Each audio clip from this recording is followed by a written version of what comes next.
So let's talk about the Goodyear 400 throwback weekend at Darlington, and it chucked up, well, quite the result, didn't it?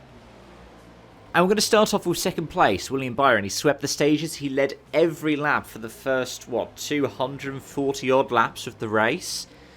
It looked like he was going to be the first driver since 2000 to lead every lap of a Cup Series race. In the end, some people went longer than him in that final pit window, which meant that record wasn't to be held up. And then, after having been cleared by the likes of Christopher Bell during the final pit window, we ended up having a caution. A caution for his teammate, who span out on lap 4 and hit the wall and was spun out with 4 laps to go. He got run over by Bubba Wallace because Larson checked out. Also coming out of 2, where he span on lap 4 of the race. Not so great by that Kellogg's car. I'm sorry, I'll show my way out. But listen to this.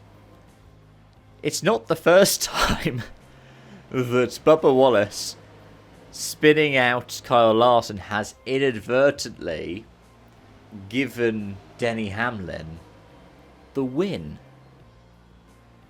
I thought that was an interesting stat to hear. I think it was at Ellie Productions saw post the Dr. Doofenshmirtz, which is strange, but it's weird that it happened twice.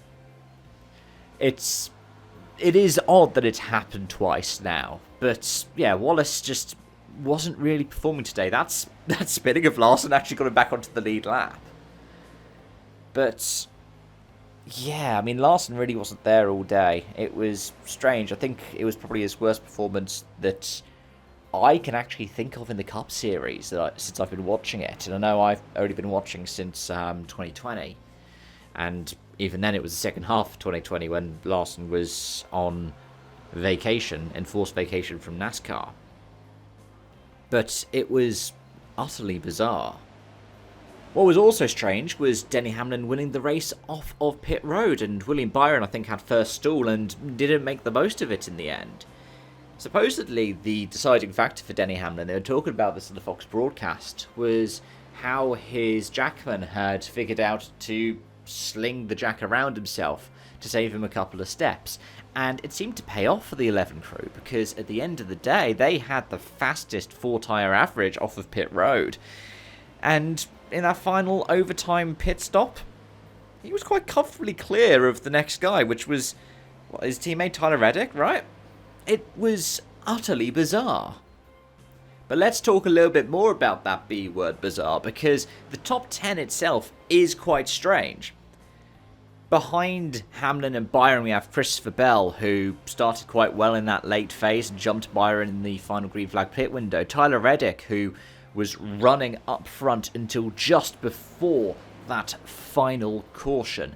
Ryan Blaney, who had taken the lead as that final caution fell, he's gotten his first top 5 at Darlington, but he could full well have won it had those final few laps gone green.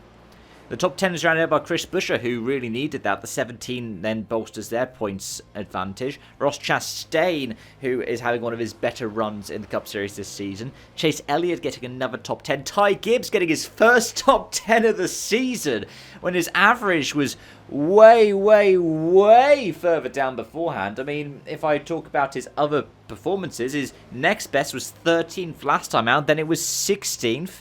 In the Daytona 500. Outside of that, Gibbs has not even broken the top 20. And then that is rounded out in the top 10 by Kyle Busch, who, it's been up and down for Rowdy, hasn't it, this season? What it does do, though, is have a massive impact on the point standings. We'll talk about the point standings. We'll also talk about the playoff picture, because we are now approaching a third of the way through the regular season. But in the point standings, it's no longer 1, 2, 3, 4 for the Hendrick cars. In fact, Byron is still leading. And he's quite comfortably ahead of Denny Hamlin now, who's jumped up 6 spots, who's 49 points behind Byron. He's 3 points clear of Bell, his teammate, with Chase Elliott still in 4th place, up 2, as Kyle Larson falls down 4 spots to 6th, and Alex Bowman falls down 7 spots to 10th. Elsewhere, moving upwards, Ryan Blaney climbs 3 spots. Joey Logano climbs 2 spots up into the top 10. Ross Chastain climbs 2 up to 12th. Priest climbs 3 up to 13th. For Kyle Busch gets into the top 15 now, climbing up 2 spots as well. But yeah, the drivers that lose in the regular season point standings: Reddick is down 1 to 5th. Kyle Larson down 4 to 6th. Bubba Wallace down 1 to 8th. I've talked about Bowman already, down 7 to 10th. Busher down 2 to 11th. And Chase Briscoe down 1 to 14th. And in terms of the playoff picture, again, the cutoff is still 15th place because of Josh Berry's win. That was a really unfortunate run that Berry had in the Goodyear 400 there. It was a massive shame to see that Team Lotus tribute end up in the barrier out of Turn 2 as well. But apparently that scheme might be coming back for the Brickyard 400, which would be lovely to see. The driver who's now just inside climbed up 2 spots to 15th in the point standings. That's Kyle Busch, who is 9 points to the good over AJ Allmendinger, as Michael McDowell dropped down 2 spots and is now 10 points out from where Kyle Busch is. Though Busch himself is only 1 point behind Chase Briscoe and 7 points behind Ryan Preece, which just tells you the kind of season that Preece has been having in that number 60 car.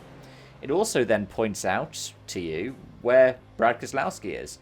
Keselowski is well down the order. He's in 31st. He's dropped another spot because Ty Gibbs has jumped up 8 in the regular season point standings. It is strange because we're only a third of the way into the regular season, but it's already looking like it's almost going to be must-win territory for BK because his other 2 cars are looking like they'd be in if the playoffs started tomorrow, and he is twice as far down the order from where he needs to be. But anyway, those are my thoughts, my feelings, my observations. Let me know yours in the comments section down below. Thank you so much for watching and joining, folks, and until next time, it's bye-bye for now.